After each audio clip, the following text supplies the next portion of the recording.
made it through the storm. I got the honor to introduce our guest researcher, Professor Richard Bartle. Please give him a round of applause.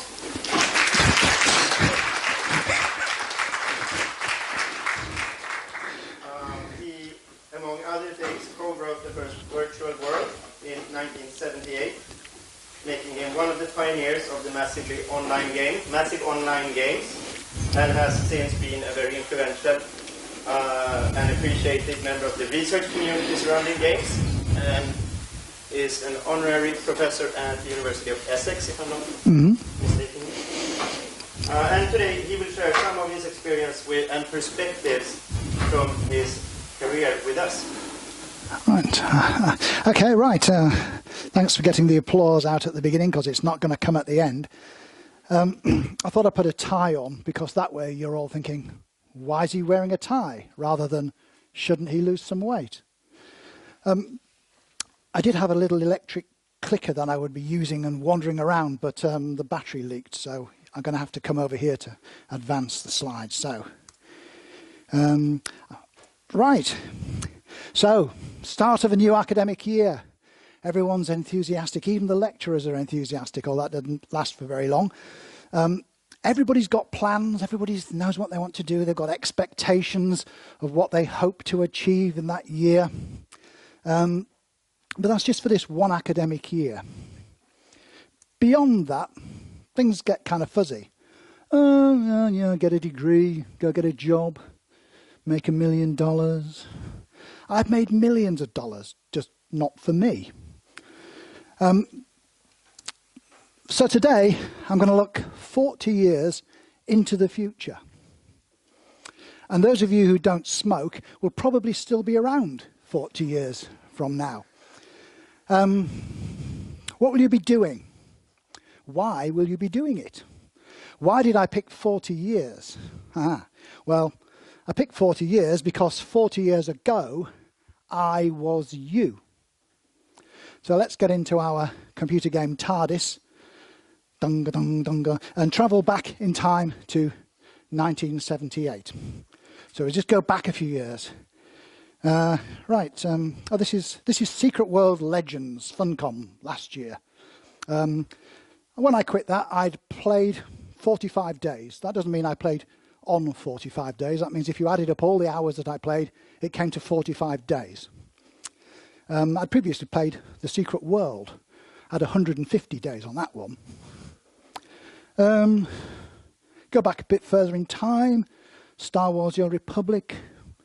When I played that, I played 6 hours a day for 137 days. I stopped on May the 4th, which I thought was kind of appropriate for Star.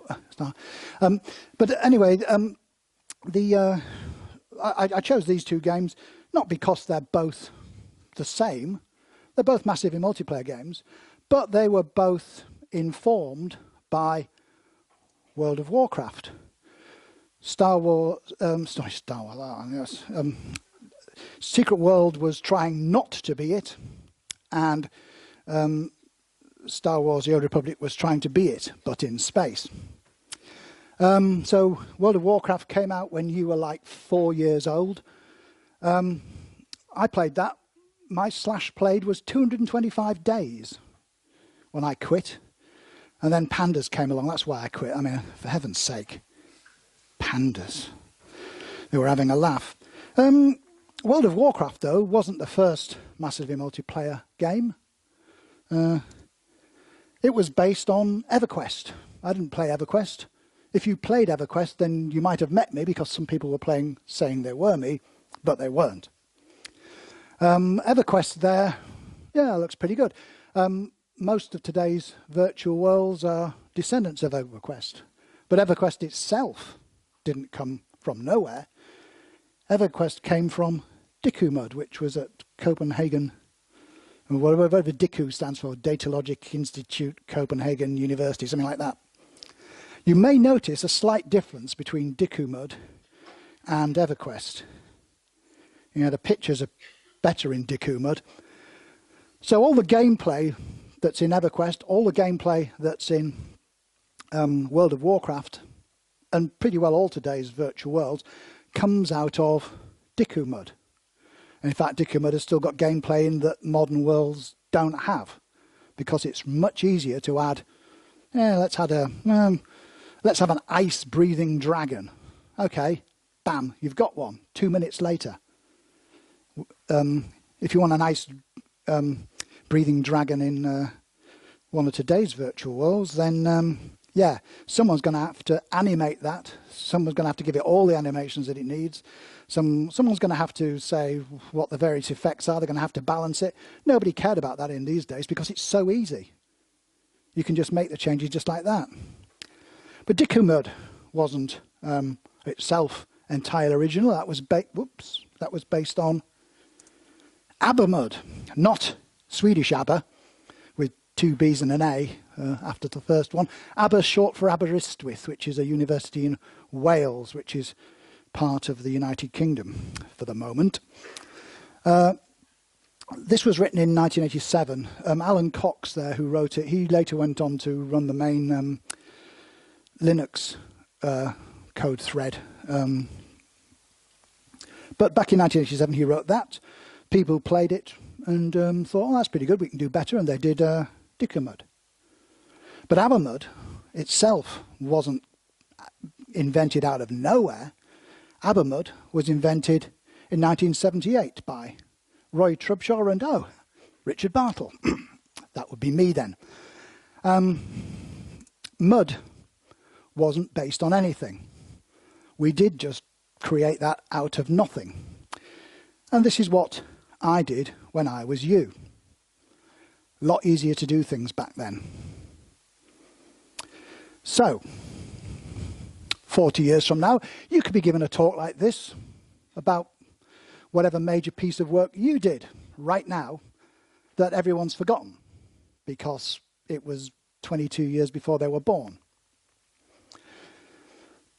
But the thing is, the best thing about making games is that whatever you do, you're going to be the first person to do it because you're by definition a pioneer. Anything that you do will be the first time it's been done. And that's pretty good. So all you have to do, if you want to be up here in 2058, is not die. Tell them your Dijkstra anecdote. Okay. Have you heard of Dijkstra? Yeah, right. Well, when I was a student, Dijkstra was going to come to the University of Essex, where I was, to give a talk. And everyone knew about Dijkstra, famous for Dijkstra's method. So we got the 2 biggest lecture halls, opened up the space between them so 1,000 people could be there, and it was quite well attended, maybe 700 or 800 people from all over the university. And Dijkstra gets up and starts talking. Dijkstra is one of the most boring talkers you've ever heard. But this lecture was simultaneously the most boring and the most fun lecture I've ever been at. So he starts talking. And he's not talking to the people like I am. He's talking to people in the roof and people on the floor. He starts going like this, and he starts talking. And it's really, really simple, low-level stuff, Boolean logic. And at one point he says, it must have been very good in the early days when you could get things like logic named after you. I was thinking, you hypocrite, Dijkstra. You got Dijkstra's method named after you, and that's pretty obvious, you know. As an afternoon, someone's going to think of that. And he was walking along like this, and he kept going around and talking about what he was showing on the overhead display, and everyone was getting bored. And then he took a step back off the stage, fell over backwards. Everybody burst into laughter. It was tremendous. Most fun I've ever had in a lecture. He bounced up as if nothing happened, got back on the stage, and then kept talking away like he did before. Weird, but nevertheless, very well worth attending. But the thing was, because he was so early, he got in first, he got things named after him. Because I happened to be around in the right place at the right time, I still get invited to give lectures talking about Mud, the multi-user dungeon. Tell me what it was like. But there is actually something else that you need to do if you're going to be giving talks like this when you're old and grey. That's if grey and old is still a thing 40 years from now. Sorry? Old and grey? Well, you'd be lucky. You wait. If you have no hair at my age, you will regret mocking my grey hair.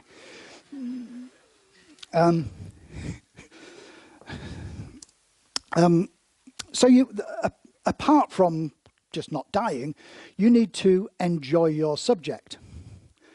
Now, for some people, just making a game is just a means to an end. They're doing it because they've got some other goal, and games is the thing on the way. You know, they might be doing it because they just want to be cooler than brain surgeons and rocket scientists, which they are, of course.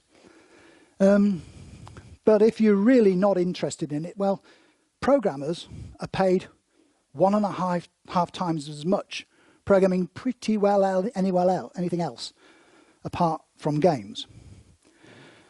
But games is the only real place you can do creative programming. The reason the salary is low is because there's lots of people want to program games, because that's where you can program creatively. That's where you can do all the intricate stitching rather than the huge pieces of cloth run together in a sewing machine, which is what most programming is like today. Getting code that other people have written and sticking it all together. So yeah, I mean, if you just like coding, then it doesn't matter if you code games or washing machines. You just go off and code it. There is an exception to this. If you're an artificial intelligence programmer, then you can get paid more in games. So that's good for the moment. Now, if you do enjoy your subject, you're going to keep at it because it's fun. On the programming side, non-programmers will find it astonishing that programmers like to program. They do this in their spare time. What madness is this? You spend all day on it, and you go home, and then you do it yourself. I mean, so, well, logically though, if you are going to spend the rest of your life thinking about something, then you'd better find it fun, otherwise you're stuffed. So whatever you're interested in, whether it's art or animation, you better enjoy it, because if you don't, well, that's the rest of your life not enjoying what you're doing. I hope I'm not going to make anybody quit because of this. No, just switch to something else in the games. That's the best thing to do. But fun alone still isn't enough. Oh, that's a couple of bears fighting. Now, if you're doing something only because you're interested in it, that's hedonism. That's just, oh, I like drinking beer, so that's what I'm going to do for the rest of my life, which won't be very long, but I won't know it. There's no pressure to push at the boundaries if all you're doing is just doing it for having fun. If you're happy with the boundaries where they are, there's no need to push them. There is slightly more pressure if pushing as the boundaries is what you do find fun, but you still need to have some direction. Otherwise, you're going to be pushing at boundaries, and yeah, that's fun, but you're not really going to go anywhere. And you won't be the person who's invited up to bore 50 students in 2058. If you really want to excel in your field, then you have to believe in it. All right, we're still back in the past here. My father, was a gamer. That's why I play games, because he played games, loads of games. He loved games. I've got an attic full of games. Some of them are probably worth money. My mother was a storyteller. She used to tell us stories. She'd make them up and tell us stories. That's from my perspective. From the outside world, my father was a gas fitter. He was the one who went around and plumbed in new cookers.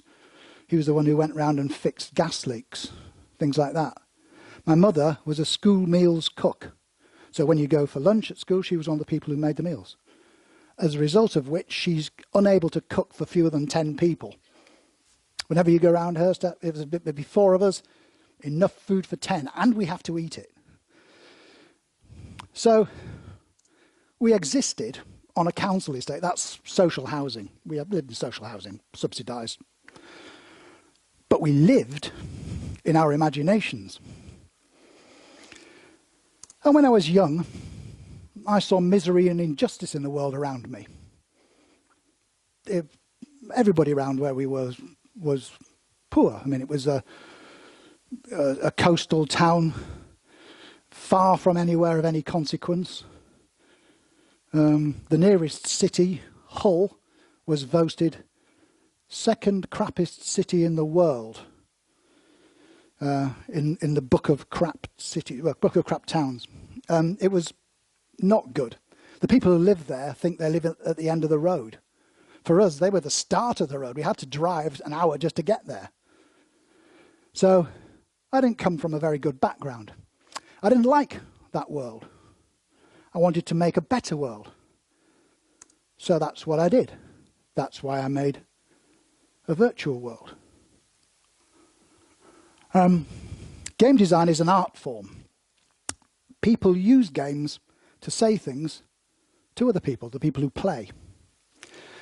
As for what they say, well, you have to play the games to find out, because the games are what carry the message. It's in the gameplay. If it's in anything else, you don't need to write a game. You could write an essay or interpretive dance or something. But if you want to say something to a game, it has to be in the gameplay. If you want to find out what the gameplay says, you have to play the game, or be someone who's played so many games that you can read the gameplay without playing it from the rules. So when people say things through games, that's how they're saying it. If they could say it another way, they would, because it's a lot less effort to say things in a movie or a YouTube or something than it is to make a game. Now, my own work was about freedom. Freedom to escape the real world. Not to escape the real world, just to tell the real world to piss off. I wanted a world where people could be themselves. And they weren't tied down by what the real world, what hand the real world had given them. But that's just my particular chip on my shoulder. I mean, when you make things, what will your work be around? When you make games, what are you going to try and say through those games? And if you think, oh yeah, what will I do? Well, I was 18 when I wrote Mud with Roy Trubshaw. You can be thinking of these things now. You don't have to wait until you're chief creative officer of a studio to do it.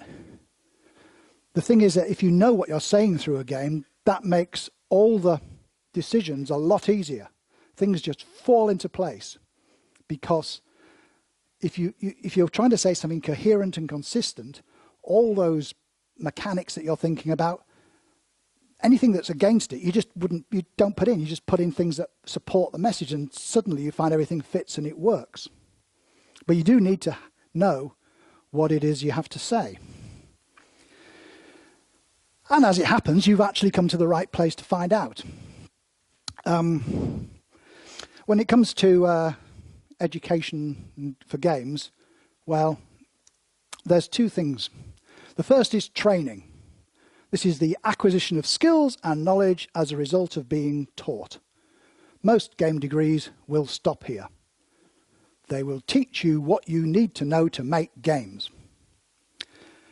However, Uppsala goes a bit further. It does education. This is the acquisition of skills and knowledge as a result of learning. And that's not the same thing as training. This is a difference that's been known for 1900 years. And here's an illustration of it using my superb graphical skills. So, training is vessel to be filled. So there's some knowledge. You take the students in, open their head, pour the knowledge in. If they've not got enough room in there, it's going to flow out and they're not going to pass. But generally there's enough room, you pour it in, close their heads, and out they go. Ha-ha, I can work in the games industry.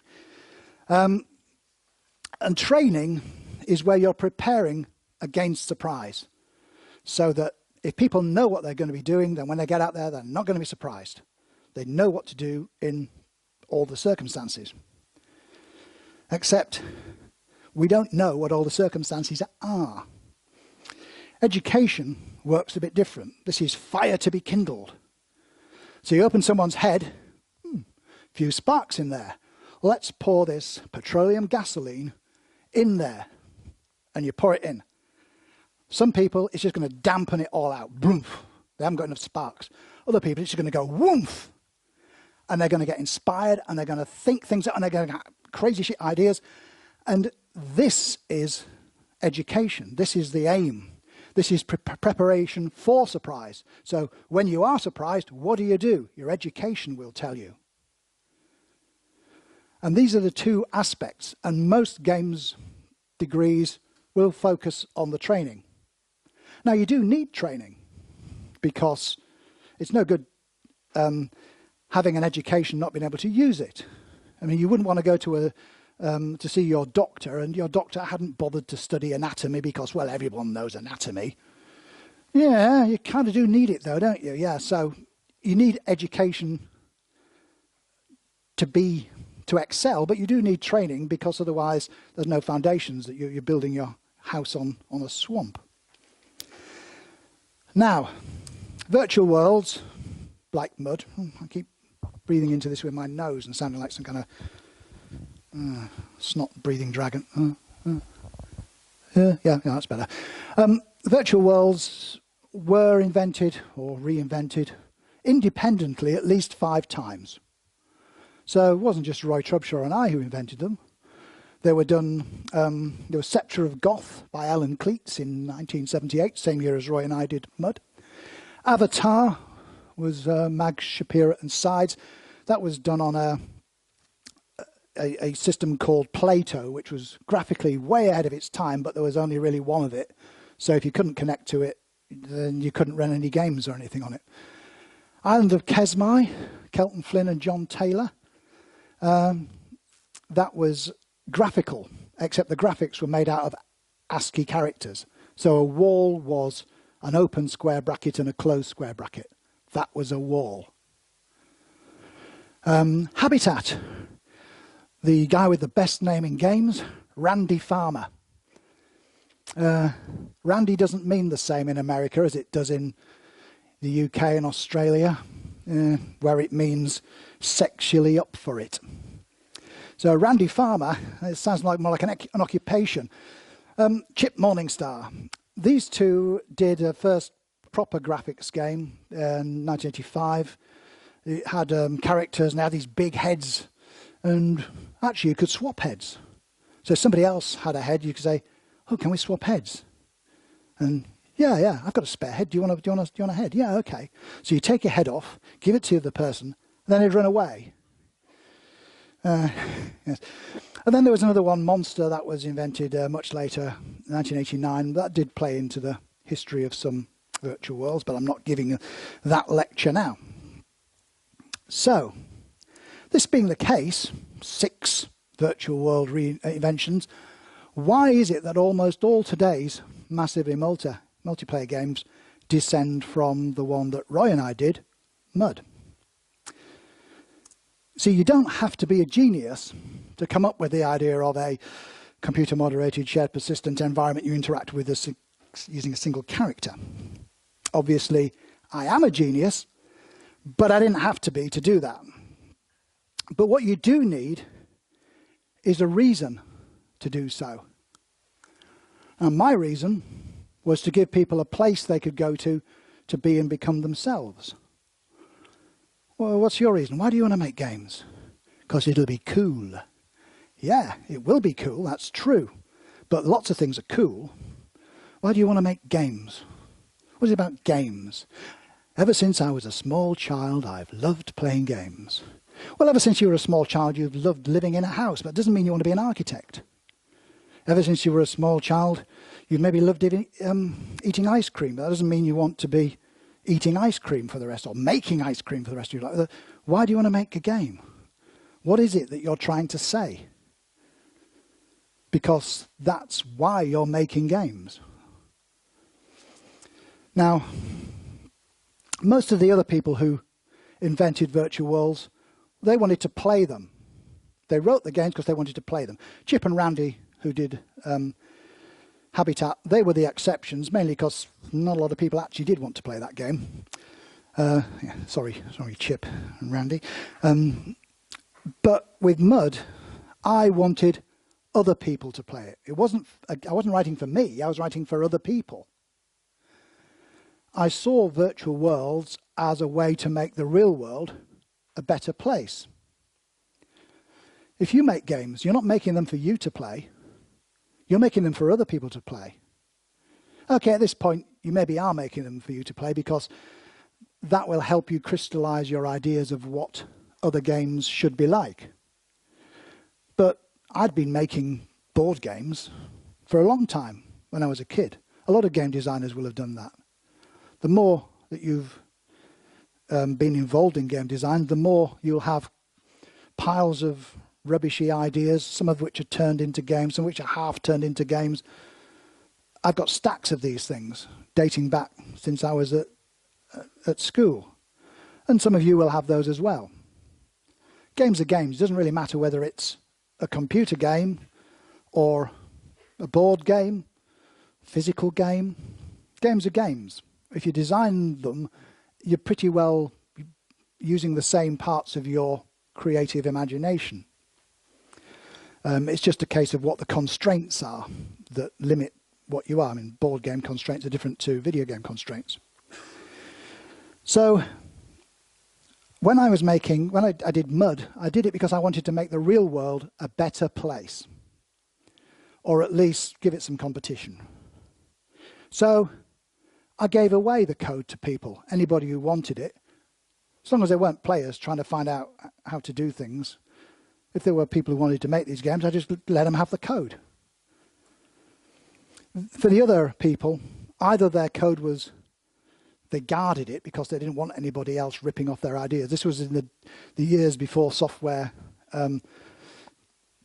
even counted as copyright. So if anybody got your software, it was theirs now.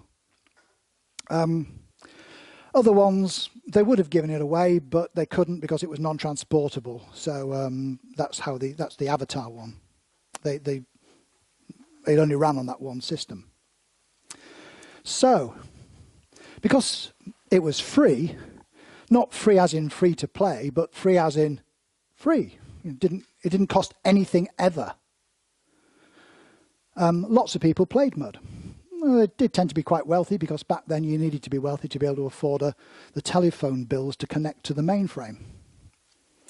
But some people played Mud, liked it, thought they could do better, wrote their own games. Some of them were better, some of them weren't better. Abermud was one of the ones that was written. The same thing happened again. Next generations, people played these games, thought this is good, but it could be better. So they did their own games that were better. Some of them weren't better, some of them were. This is how evolution works. Sorry, creationists, but it is. Dickumud, for example, worked like that. Picked up Abermud, did another one. And eventually, there were thousands of Muds on what was to become the internet. In 1994, just before the World Wide Web appeared, Muds were 11% of the internet. So, yeah, I was 11% of the internet. Yeah. Pardon? No, the graphics weren't available, so no porn. It was mainly email, file transfer protocol. Back then, there wasn't even spam. Because if somebody sent spam, then you just got onto their university administrator and said, what's this person here trying to get me to go to some stupid event in California? You know, stop them. And they did. Now, because there were hundreds of people who could code Muds, for every one who'd worked on any of the others, that meant that when the professional video game developers came along and said, these games might be able to make us some money. When they looked for people who had experience, there was 100 Mud designers, developers for every one from Island of Kesmai or Sceptre of Goth. So that's why they hired them all. And because they hired them all, that meant that all the games that they developed had a Mud tradition to them. And that's why today's virtual worlds are all descended from Mud. And that includes the ones in the Far East, to China and so on. They came through the same route. So if I hadn't been so outraged with working class life in 1970s Britain, this wouldn't have happened. They would have come from Island of Kesmai or Sceptre of Goth instead. We would still have them, but they would be different in a way. Now, If you feel something, feel your work lets you say something, whatever that is, maybe you want to build bridges or help people or whatever it is you want to do, encourage people to cooperate, then you're in quite a good place. Because full-time game designers and developers do need idealism.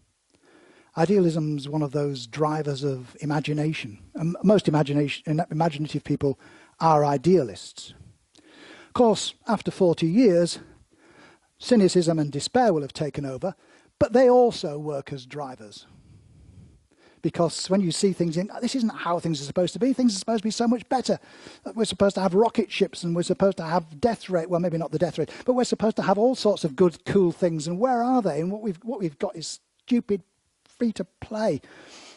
So these also work as drivers because you've still got a reason to do something. You've still got something to push back against. You still want to say something and you've still got the means to say it. A student once asked me why we wrote Mud using text rather than graphics. Reasonable question. And this is why. That's a picture of Roy Trubshaw in about 1980. Those machines behind him are... Those machines behind him are teletypes. The way they worked...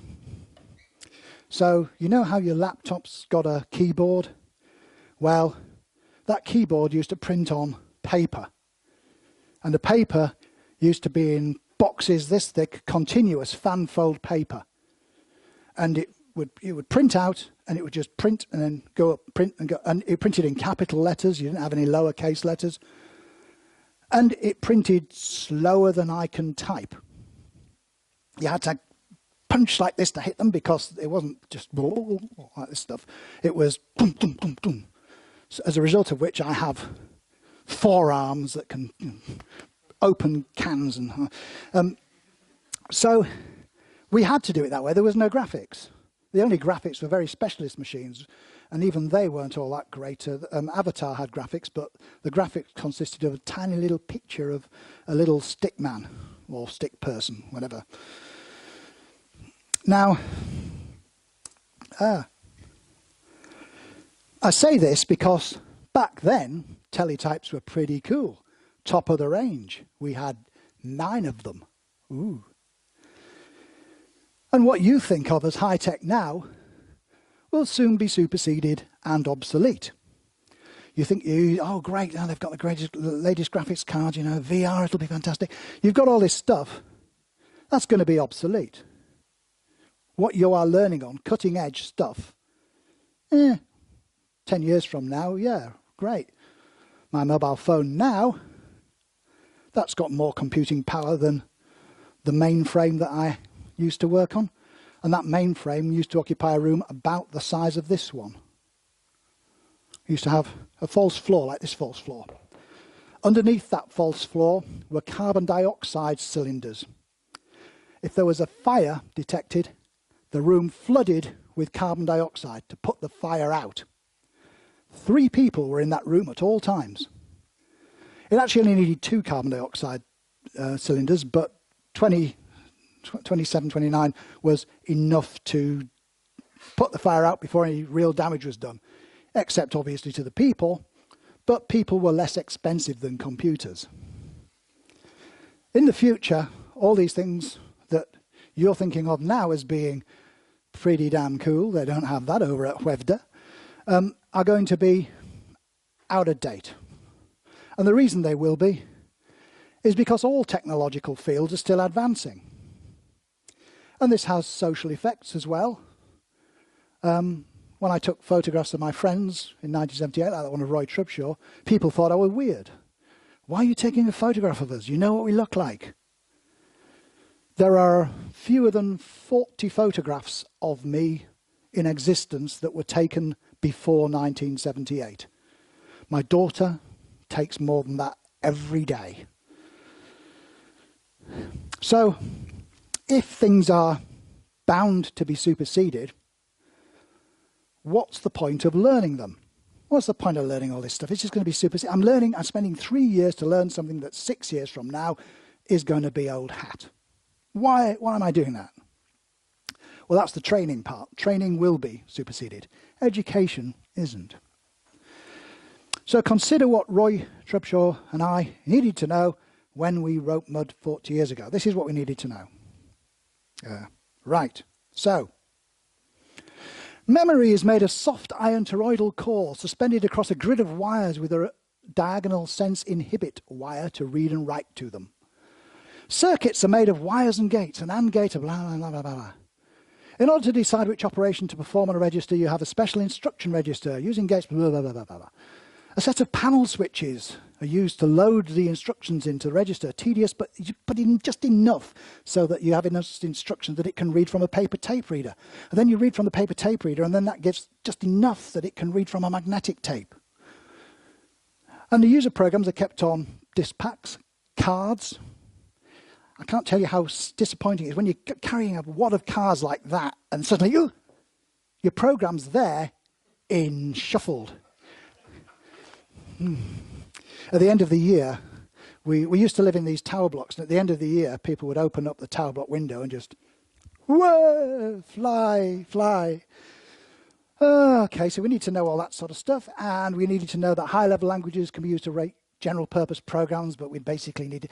And if you wanted to create a virtual world, you had to write your own language to create it in, because none of the other languages were good enough. They weren't expressive enough, so you had to write something and then interpret it. And if when you created it, when you built your virtual world, you didn't know that entire story from memory cores or transistors, if you were lucky, right the way up to write your own compiler, then you wouldn't be able to tweak every single bit, stretch every instruction, pack every data structure, or take every shortcut. Less of your world would fit in. In Mud's case, we had 70K of memory. It was 36-bit memory, so it's not quite that bad.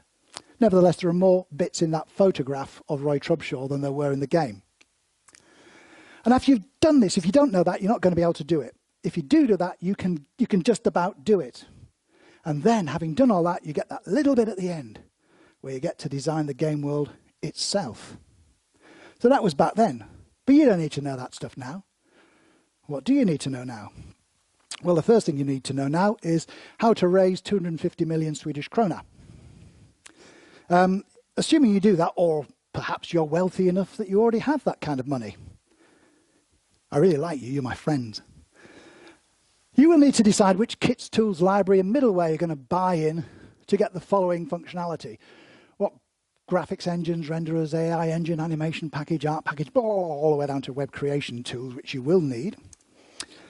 And having bought them in, you and your team of programmers will need to sew them together, all the executionals, with your own program code, tie it all into what the artists have produced, tie it all into what the animators have produced, to create all the game mechanics, all the project-specific tools you need that you can't buy in. And then your vast army of artists will be creating the graphics you've specialized.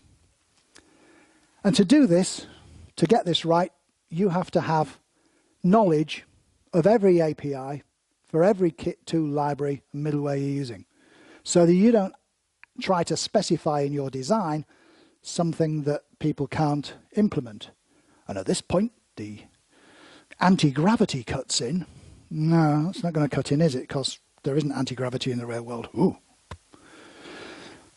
And if, when you do that, you don't know all of that, then you won't be able to tweak everything. Tweak every object, stretch every script, pack every data structure, take every shortcut. Less of your world will appear in the 3-year window that you get to launch it, because after that it looks old. And you need to know all that if you're going to be able to make a world. And if you do that, you also need that little bit at the end where you design the world itself. What about the future? Tomorrow? Well, you just need to know that little bit at the end where you design the world itself, because everything else will already be written. Once code's been written, it's written. Once people have done this, they've done this. Once all the art assets are available, they're available.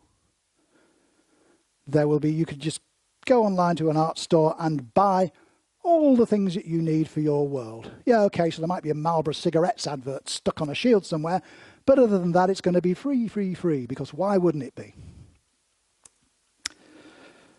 What we needed to know in 1978 is now arcane.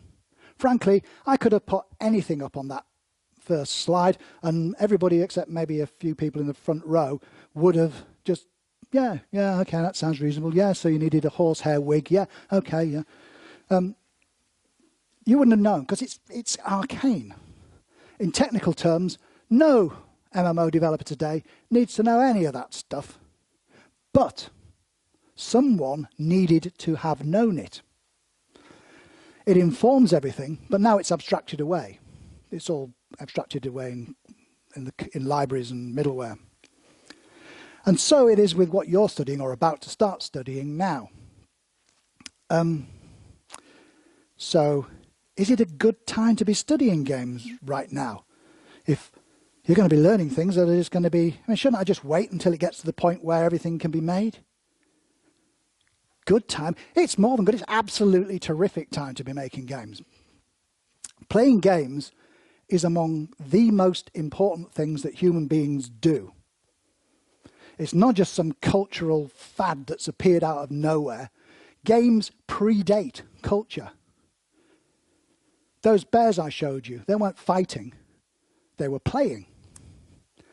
Bears play games, but they don't write books. Eat that, literature. Games are an immensely old art form. Maybe you could argue that song is older because birds tweet and things. Maybe you could argue that dance is older because animals have got these strange mating rituals, as indeed do humans. But it's one of the oldest. It's incredibly important. It's only since the advent of computers that the significance of games has become recognized, mainly because they make a lot of money. And what this means is that there's a vast uncovered territory out there. We've only just scratched the surface of what there is. There's enormous things to be found. And you people are the explorers. You get to open up the door. You get to see all these wonderful things that other people haven't seen yet. You're the first there to see its wonders. You're the ones who get things named after you, like good old Dijkstra. And because you make games, you also get to change what you see. You get to decide where the cities are going to be built, where the cities aren't going to be built, where would be a really good place to put a city for people you didn't like. So now's a marvellous time to be studying computer games for whatever reason. The walls are crumbling. And the glorious vistas that have been previously hidden because computer games are just a lowbrow form of entertainment, they're just waiting to be revealed. You get to reveal them, and you get to be the first to understand them, and you get the ideas named after you. But most important of all, you get to play the better games that result. And you can do this because, I was going to say the Prime Minister of Sweden, but you don't actually have one. The leader of this country, in a few years' time, will have grown up playing computer games. They will not be fazed by computer games. The current era of politicians, they grew up watching television. They weren't fazed by television, but the previous generation was, but they weren't fazed by radio, but the previous generation was, but they were fazed by music and dancehall and probably the waltz. All you have to do is wait for people to die. Sadly for me, I'm probably one of the ones who's going to die, but never mind. Now, it's possible that in 40 years' time, no one will need to know great chunks of what you're going to learn here on Gotland. In fact, it's more than possible. It's very likely, unless there's a World War III. Well, in that case, people still won't be alive. But somebody, you, will need to have known this. Somebody, you, will have influenced the future, and that gives you power today. You may be a lowly geek studying games to please your parents. But if you believe in what you're doing, you can change the world. And I know this because 40 years ago, I did it. Okay, that's the end of my talk.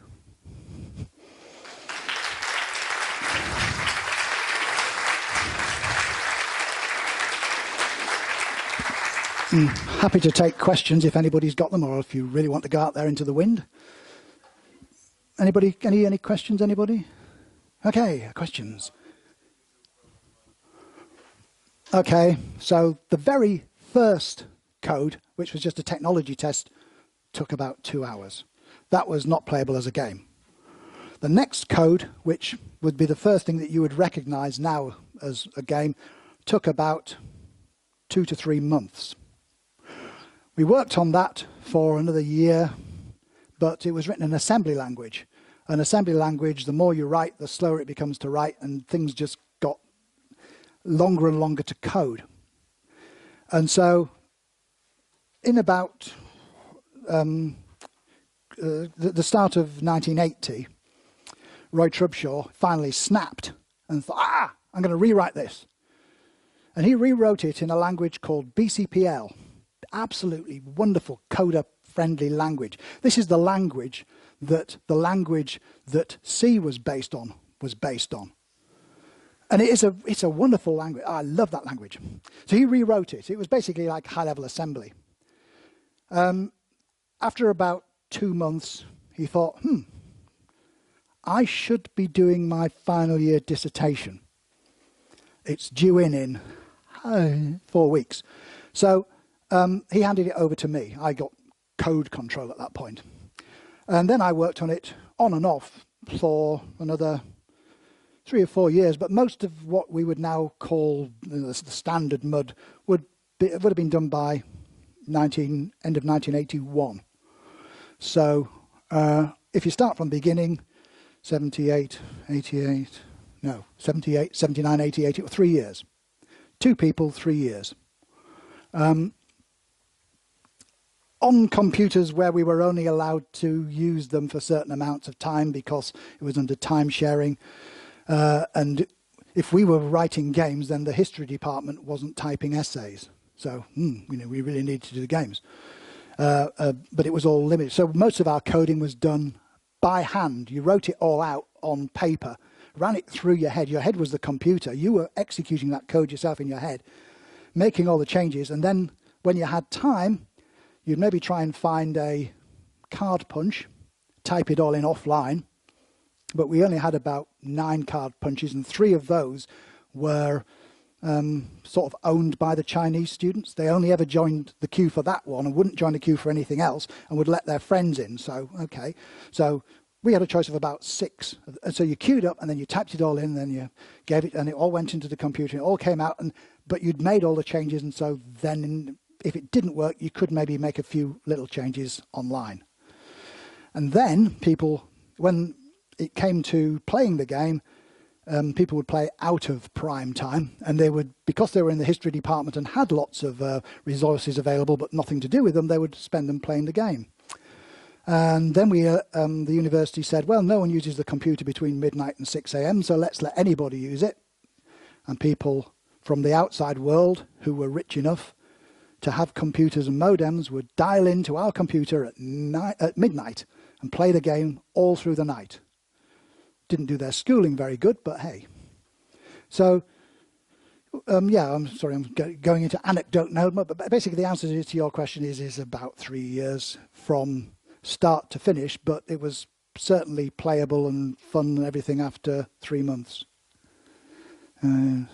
Some now famous people played it. When I say famous, I mean computer famous, not real world famous, although Michael Jackson did play it. Maybe that's why he died. But there was someone like Joey Icho, who's the head of the MIT Media Lab. He came in over from Japan and played it. He was one of our first external players, which is quite good. Who else was? Oh, we went on to the CompuServe system, which was like Facebook, but even worse in terms of its treatment of people. But CompuServe had this system where you could play it. It cost you $6 an hour to play, but the kind of people who were playing it were rich. They were like lawyers and things, so they were all playing it. One of them was a soap star. He was in this doctors and nurses medical soap, and he was one of the main characters. But everybody else didn't know him like that. They just knew him as whatever his character name was. They sort of knew as an actor and all that. But we'd have these little meetings. Everyone would go into a New York cafe or something, and go in there and meet. And they'd be sitting down there, and these people would be going, "Oh my God, are you? Oh, can you sign this napkin?" And yeah, and everyone else is thinking, "What the hell, you know? We're trying to have a conversation here." Anyway, those are the old days. Sorry, reminiscing times. Yes, you got a question. Well, I can tell you this because my PhD is in artificial intelligence. This was the era of what is now known as good old-fashioned artificial intelligence. Everything was symbolic. So we wrote programs in Lisp, in Prolog, things like that. There were some mutterings of using statistical techniques, perceptrons, but they were always shot down because we didn't have the computing power. And also, in general, you probably do need to be able to reason at the symbolic level, not just zap things with 120 level deep neural networks and outcomes and answer you don't understand. So it was all to do with symbols. So at this point, you couldn't parse sentences very easily. So if somebody typed a command in and the game understood it, people were actually quite impressed. Whoa, how do you do that? Well, basically, I just ignored all the words I didn't know, and then it's, in English, it's sort of verb or verb object or verb object instrument, or verb subject object. So you're pretty well just ignoring everything you understand. And people would type things in and think that if you typed "go west quietly," it actually would make you go west quietly. Oh, those guys. The thing about these games, though, is that each command in them is like it is a command. And there's a wide variety of them. So Mud 2, which we rewrote in 85, 87, something like that, that has around 300 basic commands, whole load more that are derived from them. So many different ways to kick people and so on, but they're all derived from these about 300 commands. And sometimes the parser was more sophisticated, so you could say things like, if you said "walk quickly," it would say "quickly," that's an adverb, apply that to the verb, that gives you another verb called "run," that's the one I'm going to look up. So you could do that sort of thing. And it could parse much longer, pick the biggest of the 3 balls and drop it in the red box, that sort of thing. You could do all that. And so we had some AI in that direction. But in today's, if you're playing something like World of Warcraft, you're not going to get 300 commands on your screen. No, there's not going to be 300 icons on there. Oh man, I need to flee. Where's the one for fleeing? Oh God, I want to steal their wafers. Where's the steal command? That's like get, isn't it? So get where I try and get. What do I want to get? Oh, so I have 1,000 objects. Which one I want to get wafer from? You're not going to be able to do it. So that's why text it gives you much more opportunities. It's a much more immersive world as well, because the input, what you type, is in the same form as the output. So you're not seeing things and then having to convert it into a command and then entering the command in a different format. It's all in the same format. But it doesn't matter about this because none of you are going to play these games anyway, because they're text and you think that graphics are the greatest. Well, how many years do you think it's going to be before we get photorealistic graphics? We're getting quite close now. Let's say 10 years, let's say 20 years. Eventually the graphics are going to be so good you'll be indistinguishable from reality. Not just that, anybody like you can use those graphics. You don't have to be some AAA company. So what's the graphics going to look like then? Well, they're not going to look photorealistic. Someone's going to have to come along and start using actual artistic methods of conveying information. And people will be looking at it and saying, I like the style of that graphics. I like the way they've done it. It's not photorealistic, because, well, we don't need that. Reality is photorealistic and it sucks. So things that at the moment people are pressing for will boom, disappear, and there will have other things appearing. And with artificial intelligence back then, yeah, all symbolic, but at least it ran, and it ran fast, because our computers weren't very fast. All of Mud, I have about, I get all my students to play it once at the beginning of the academic year, about 50 or 60 of them at once, and they sit down and play it for about 3 hours, and that's running on a computer that was a PC that was state-of-the-art 2002. You know, it's, I don't know how many, about 33 megahertz or something. But it can all be done on there because it's just fast. It's got proper AI in there. You know, if you some of the creatures will actually make plans, which they will then follow and then execute them, and they'll ambush you and everything. So it's pretty smart, but it couldn't do all the genetic algorithms, or it could probably do Monte Carlo tree search, but because that's budget limited. But it's not going to go far. But anyway, sorry. Any other questions? Yes. Can I wake up now? Yes. That's all right. I'm sure the answer is going to be longer. Back in the day, you were the pioneer both in gaming and at home, in game development and in the home. Yeah, we didn't know that. We just did it, but yeah. But right now, we're in a world it's full of all kinds of games. There's a lot of things we can draw inspiration from. The problem is, if we do that, we won't ever get something completely original. Well, don't then. Why would you draw inspiration?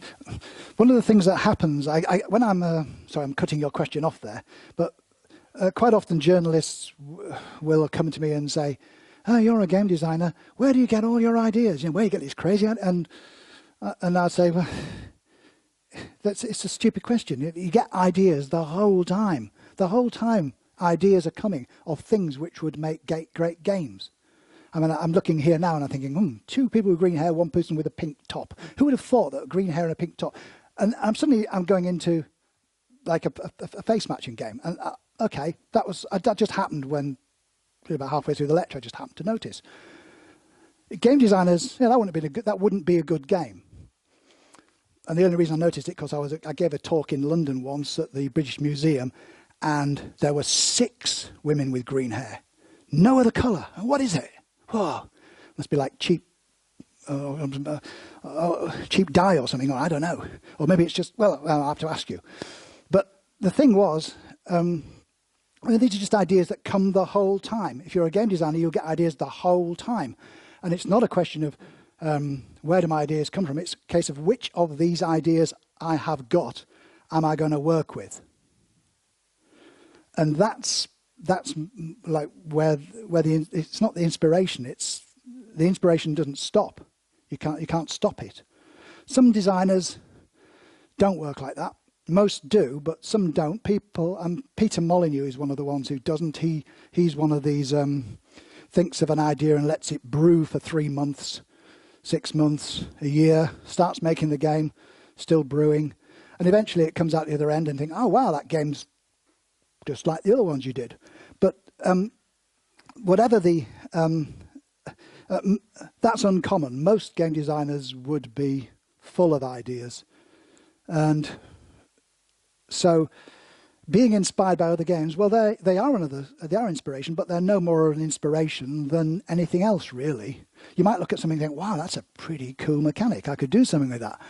And then that might set you off on some other ideas, and before you know it, you're eventually doing a game about railway trains that's got nothing to do with that.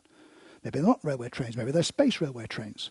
Why would you need a rail? Well, you could have a space elevator. Wow, well, that'd be pretty good. You could launch,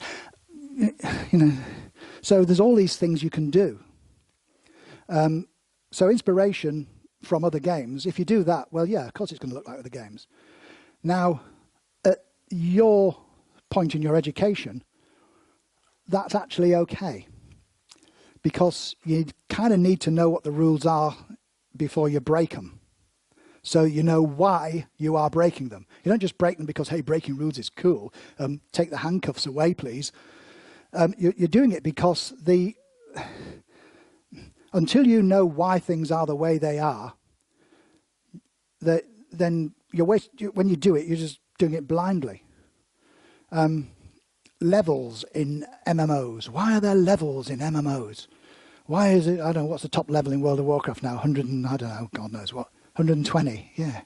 But there were 50 when I started, and that was about 40 too many. What are levels for? Well, from a gameplay perspective, levels give you intermediate goals. But so do other things. Why do I have to be levels? You could do it based on how many points you had. Just divide the number of points you've got by 1,000. You could, am I running on to time? Do any of you want to go? Well, you probably do, but are any of you going to go? Because you can. Don't feel you have to stay here. So levels, yeah, they've got a mechanical reason, but that means, oh, well, if it's got 50 levels, that surely 60 levels is better. 70 levels, this is like turning the dial up to 11. You know, it's the same range. All you're doing when you add an extra 10 levels is crushing the previous ones down. And that's all that's ever happening. It's the same game. The numbers get bigger, but that's it.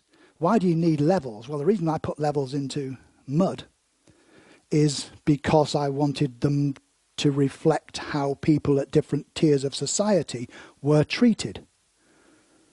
So if you're bottom, lowest, working class, poor, nevertheless, through strength of character and actions, you can rise through. You can gain in authority and in how the people treat you with respect. And it's all to do with your own individual personality, your own individual skills, your own individual character. I mean, that's what the word comes from. And so that's why we had a limited number of these. We had about 10, 12, something like that in Mud 1. And those levels, other people said, well, let's take those. Obviously they work for intermediate goals, so we'll take those intermediate goals. And then they created their own games. But then they found out that we need more levels. And the reason they needed more levels is because Mud 1 had permadeath, and they didn't. So you need to have more levels to spread people out more. And then once you've got more levels, well, why are you dealing with levels? Because 120 levels, that might as well just be 120 points. Really? I mean, what's the big deal? So what happens is that people look at other games, take things from them, don't understand why they were there in the first place, and then wonder why it doesn't really, really work very well. You need to understand why things were put there first, and then you can decide whether to put them into Mud, or in my case, or into whatever game you've got. I looked at other things apart from levels. I looked at things like gear, the amount of... so it wasn't how good you were, it was how big your weapons were. But I rejected that because that's essentially a capitalist argument. And so when you're playing World of Warcraft, and yeah, I've got to get all the best gear, I've got to get all these things. Well, that's because that was invented in America, and America's a very consumer society. People judge each other's worth by how much they own. So of course it's going to be based on how much you own. Did that go through the heads of the designers? Probably not. Maybe it did, maybe it didn't. But I doubt it did. I haven't actually spoken to, because I don't know any developers of World of Warcraft. But it probably didn't. They probably just thought that as natural. In a different society, Sweden, maybe you wouldn't do that. Maybe you have another way of measuring how someone's worth.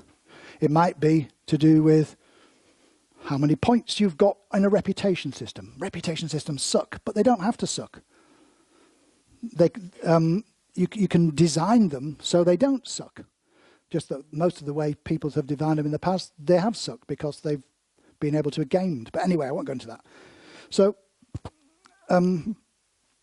if you know why things are there, then you can make an informed decision as to why to have them. You can be inspired by them, and you can develop them and put them in, or you can be inspired to drop them.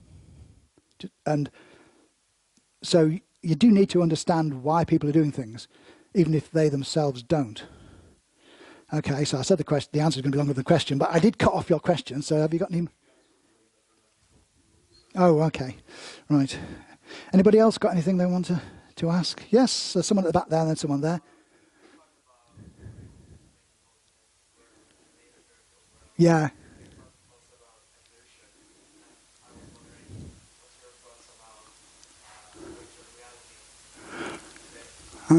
Okay, virtual reality today, right.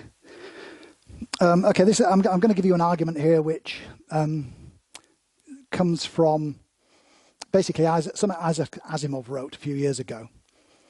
So we started off these games and we had text.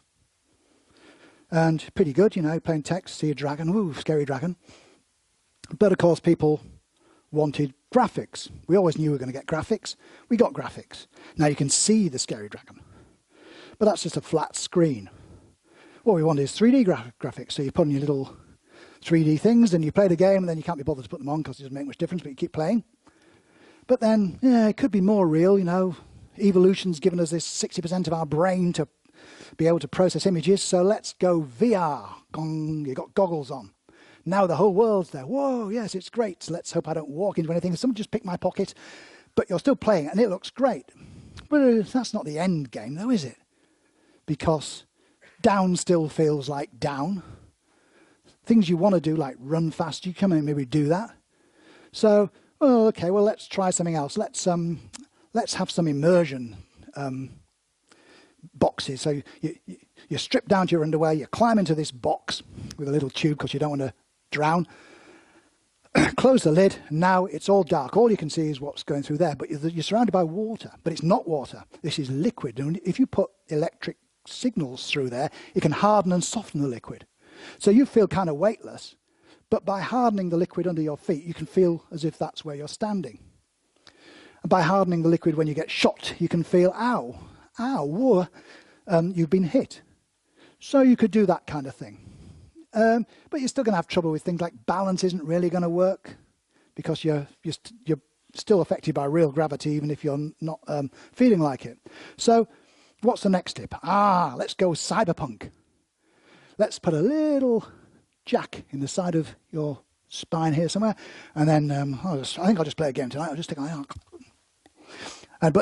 so your body's all out of not really doing much in the real world, but in the virtual world now, every signal your brain sends goes out through the wires to control your virtual body. Maybe you've got wings. Woo! All the signals coming to you are coming through the wires as well. So your brain's anything that it wants your brain to see, to smell, anything, it all comes through the signals. So now we've got a world here and a body, and the body is wired into that world. It's irrelevant to the real world, really. You probably do need to wake up occasionally, you know, and eat stuff and maybe get rid of what you've eaten and things. But other than that, you can be plugged in the whole time. And that sounds like the end state, but it's not the end state. Because what you're seeing there is a world that other people have created. The way the human mind works is you get sensory signals coming in, loads of them, the whole time. Very limited bandwidth, you know, only a few small range, 1% of the range of light comes in, for example. But the brain takes that and it constructs in your head a model of the environment you're in. So if you control the signals coming in, then you're controlling the model inside your head. But you can control the model anyway. When you dream, you are controlling the model in your head. When you're imagining things, you're controlling that model in your head. So what we really want to do is not to speak to the senses. If you really want something powerful, you need to speak to the actual model that you've built in your head. And that would be fantastic, because then if you say there's a scary dragon in front of you, and I show you a scary dragon and you think, well, that's not scary. Someone else might think it's scary, but you might not. But if we can speak straight to your imagination, then when I tell you there's a scary dragon, that dragon will be scary for you, individualized for you. You will be scared because your imagination has constructed that dragon. Now, is there any possible way we can do that? Well, yeah, we can use text. So the end point of it all is back where we started. But we've got to wait quite a while for that to happen, I should imagine, and people have forgotten to read by then. So ultimately, yeah, VR, that's the next step. And you can see where the next steps and the next steps are, but where's the end step? And the end step's got to be a way to talk to the imagination. And if you can do that, well, we can do that already. We know what happens, and it's far more immersive than graphics. Immersive in the sense of feeling that you are in the virtual world, not immersive as in swamping your senses. The thing about immersion when games are being played, people feel immersed when they feel that they and their character in the game world are the same person. It's not to do with the means by which the immersion is taking place, it's to do with the means by which the immersion... but it's not even the means, it's the end point. It's the point of where you and your character become the same person. By being somebody else, you find out who you really are, and then that's you. Your real self is your virtual self. So that's the end state. Right, so there was somebody else had a question, yes?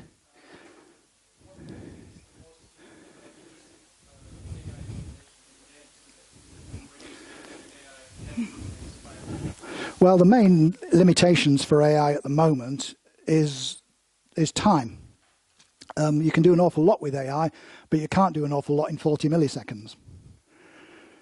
You can do an awful lot offline, but that usually needs lots of training data, and we don't have the training data. And even if we did have the training data, it's not obvious that it could be used in ways that would increase the player experience.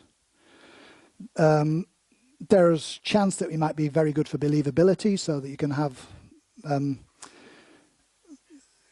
the non-player characters acting and behaving as a real person would.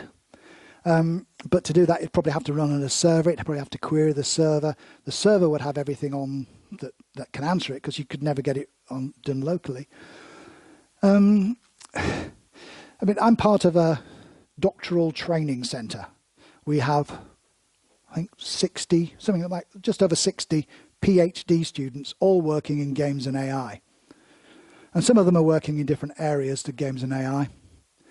And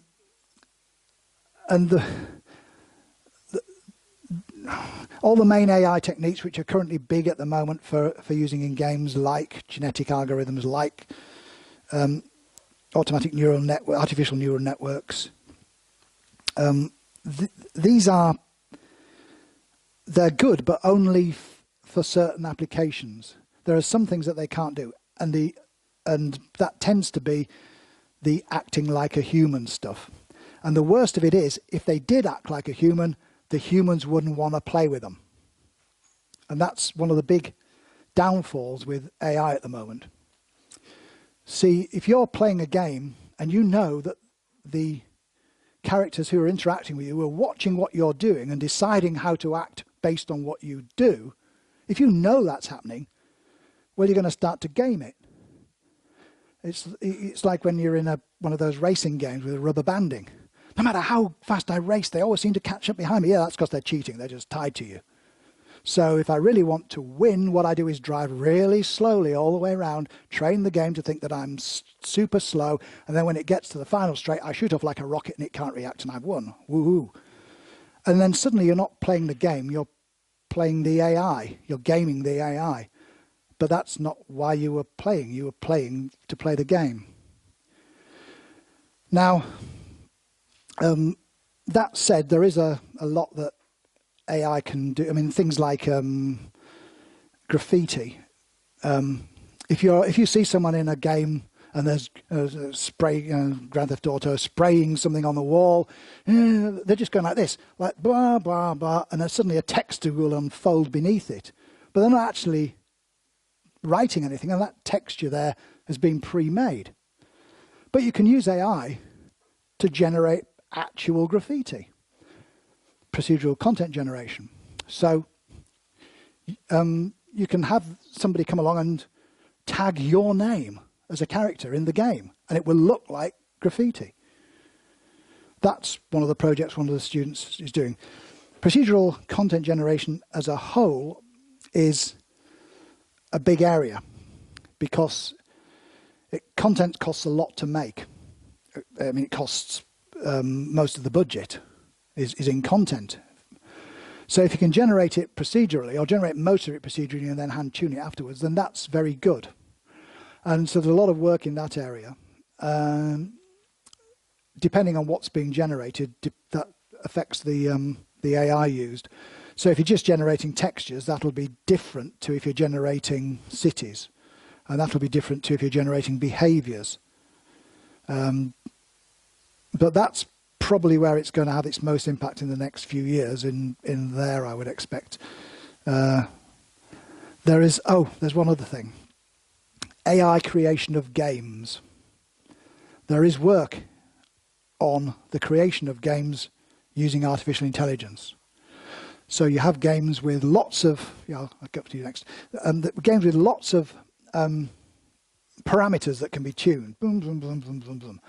And so the idea would be that you'd go to the game store and say, I want a game for my little sister's birthday, make me a game. And then it'd produce 5 games. And you say, oh, okay, what's that one? It's got elephants in it. I don't want that one. And so you can choose a few, and eventually, and after a few iterations, you say, that's the game, that's perfect, and that game is unique for my sister, and she can have that for her birthday.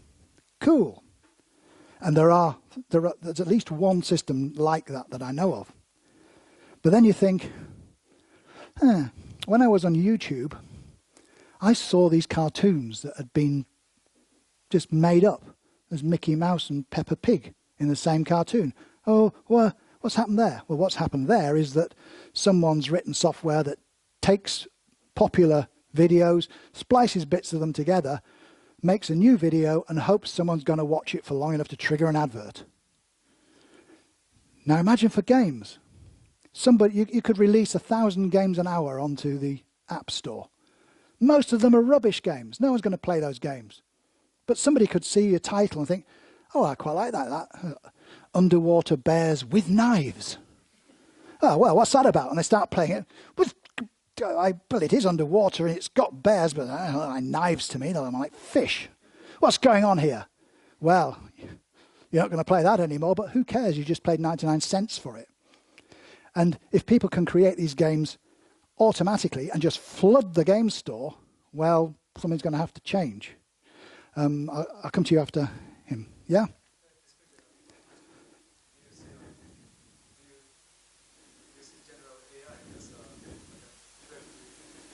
No.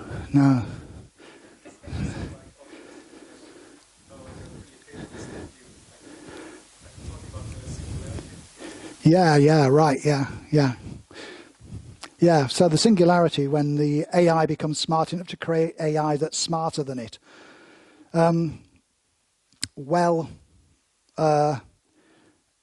would probably be smart enough not to do that.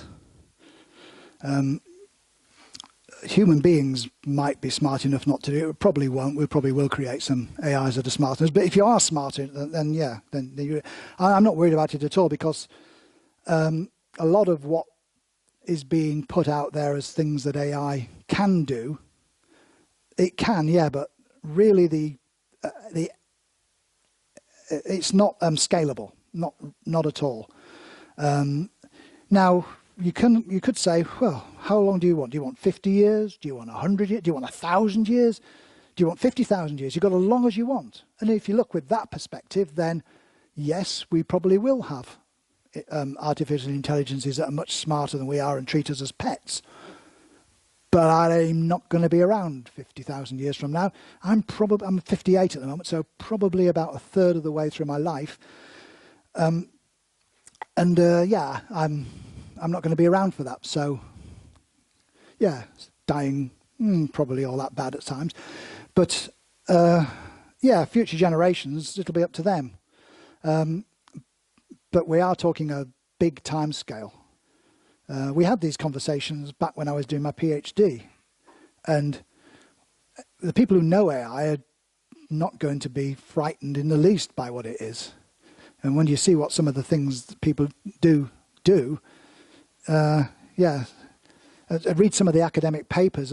how wonderful this thing is. This thing can play this particular card game really well. Can't play that card game because that one's got too much hidden knowledge, but it can play all these other card games. Yeah, it's a lot limited. Increasing the amount of time available to do the AI. If you've got a planet-sized AI, which, you know, a couple of million years from now we might, then yeah, it could be able to do that, but it's some ways away at the moment. Yeah. So yes.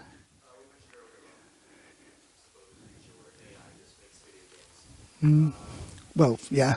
Isn't that like when you said it seems kind of similar to the video game crash of '83 where the market was flooded and Flooded with crap games, yeah. Isn't that kind of similar because it's Yeah, it's. with Steam where people like make really cheap games with cheap assets and publish them. Yeah. Yes. It's if you look at the Amazon bookstore, that's probably the thing. If you want to create a book, you can put it on the Kindle. Anyone can buy it. Yeah, anyone can write, but not everyone can write well. And then ultimately it becomes a case of marketing. So the games that are being marketed have to be just not too bad. Just good enough that people will play them.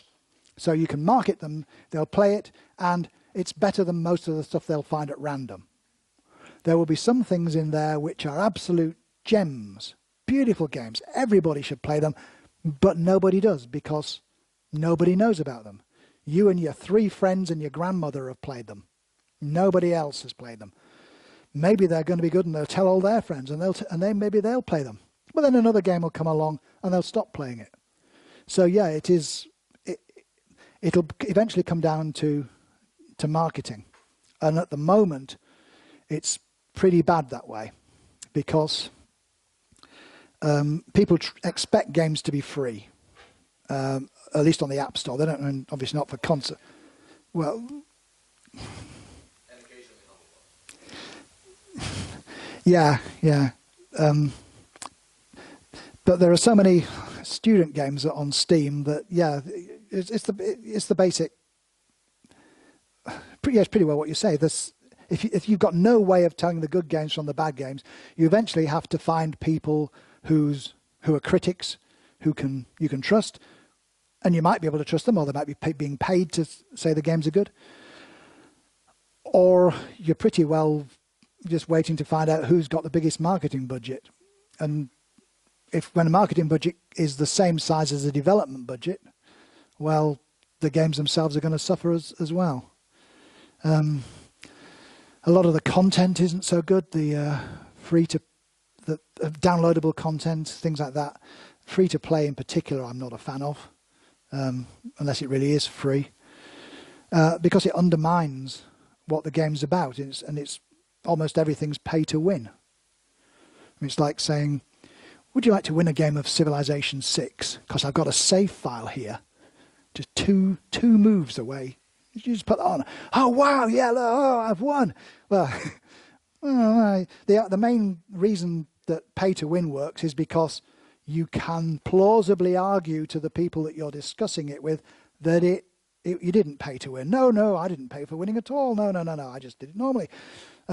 While you can do that, then it's fine. But if there's a big red flag above your head that says this person has paid to win, suddenly people will stop buying quite as much as they did before.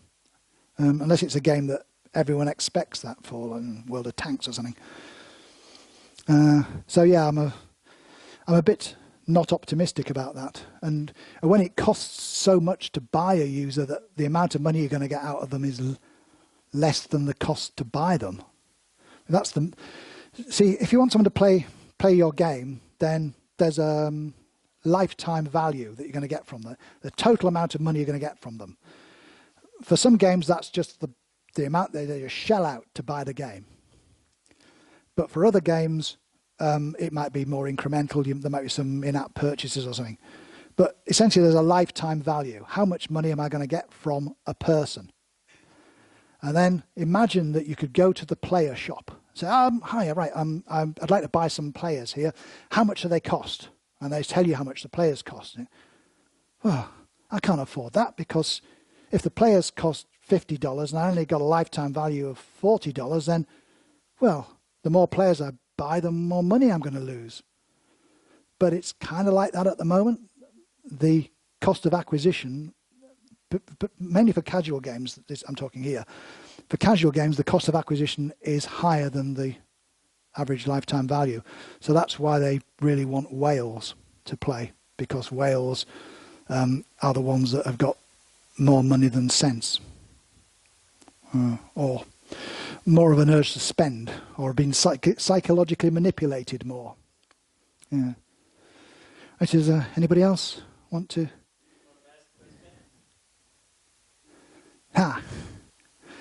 Great, I can take my